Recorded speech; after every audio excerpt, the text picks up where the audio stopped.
Hey guys, how are you? I hope you are doing fine. Sasa leo jamani, nataka nielezee kidogo kuhusiana na, kama mnavyoona hapo nimeweka jina Mariam Biliani. Ukiangalia hapa inasema video chafu za Mariam Biliani. Video chafu ya Mariam Biliani hii hapa. Hii hapa ina miaka 6 iliyopita. Kwa wale watu ambao siojua, na Mariam Biliani ni dada mmoja hivi alipata umaarufu mkubwa sana mtandaoni. And then kilichotokea enzi hizo alivyokuwa anapata umaarufu mkubwa, akawa amejisahau, akafanya mambo yake mengi tu. Umeona? Ngoja nataka niandike kitu hapa ili muweze kuona. Mariam Biliani ndoa kuvunjika. Nataka niandike kingine. Sababu za ndoa kuvunjika, hisi.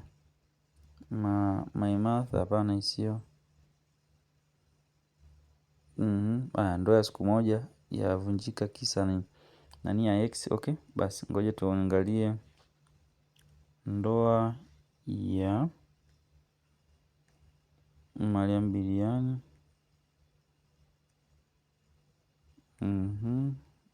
Nataka naonyeshe ili mradi mweze kuelewa. Yavunjika.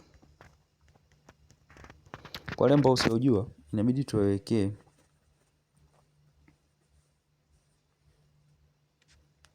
ili tuweze kuelewa. Okay, naona hapa haijapita.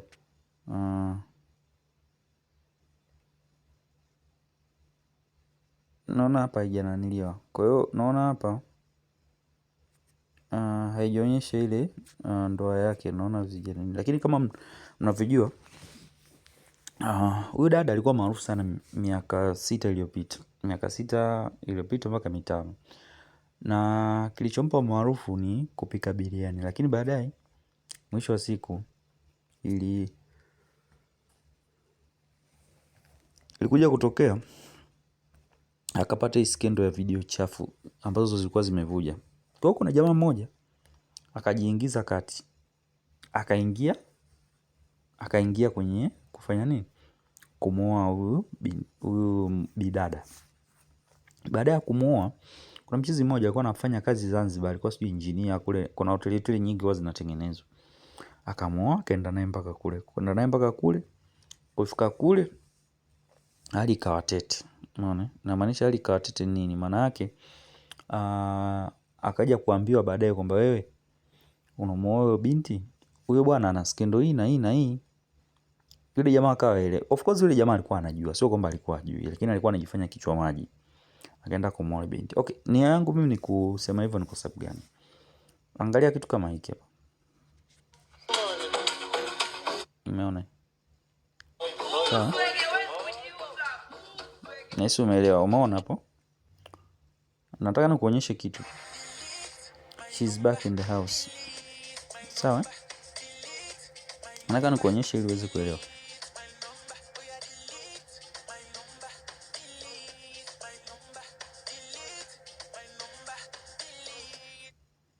Nataka nikuonyeshe tu ili uweze kuelewa.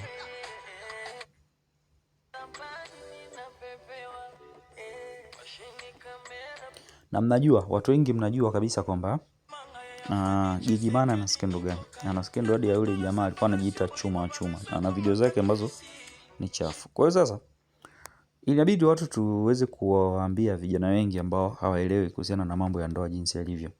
Sijui kama jamaa anaoa mke wa pili, sijui kama anaoa mke wa kwanza, au inawezekana hajui kitu gani ambacho kipo kwa hao mabinti ambao wapo mtandaoni na ambao wana skendo.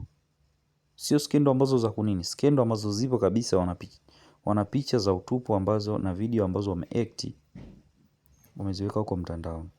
That is not a good thing.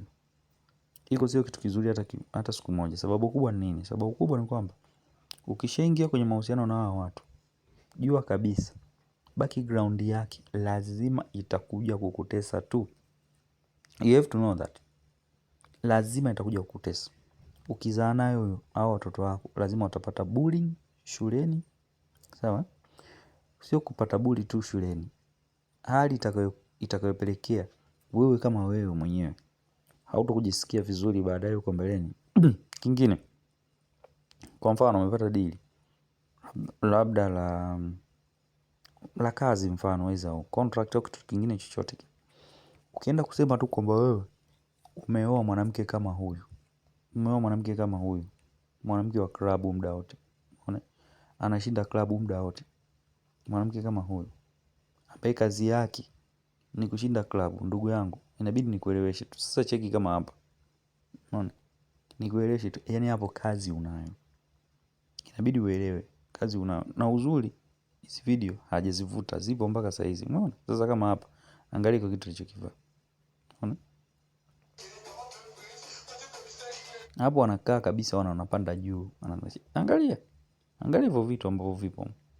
Kwa hiyo inabidi uelewe kabisa, mtu ambaye unaenda kumuoa, you have to know that mwanamke ambaye unaenda kumuoa siku zote atakuja kureflect katika maisha yako na itakuwa ni big deal. Inabidi uelewe mwanamke kama huyo ambaye anashinda club, ujue kabisa kila siku atakapotoka, almost every day, lazima atoke na mwanamume mpya. Yani lazima atoke na mwanamume mpya. Hapo lazima anywe vinywaji vya gharama. Hapo lazima, yani vile vitu vyote ambavyo unavyofikiria, yeye lazima avifanye. Huyu yeye ni mjanja kwenye hayo mahusiano, alafu wewe ni mshamba. This is crazy.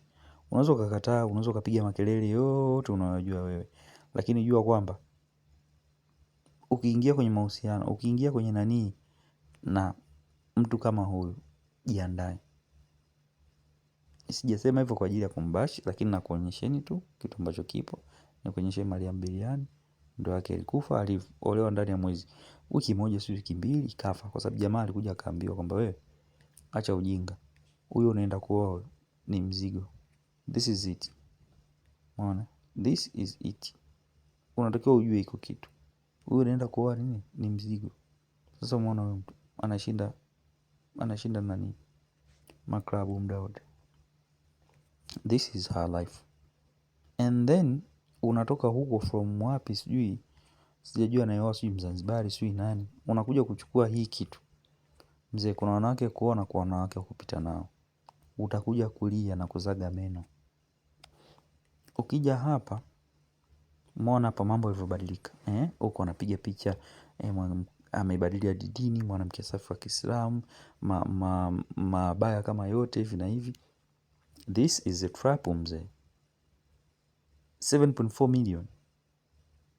And I make more money than you. Hawa inawezekana you can make a lot of money than her. Lakini jua kabisa, this is trap. This is a recipe, wanaita recipe for disaster. You have to be very careful. Have a nice day, guys.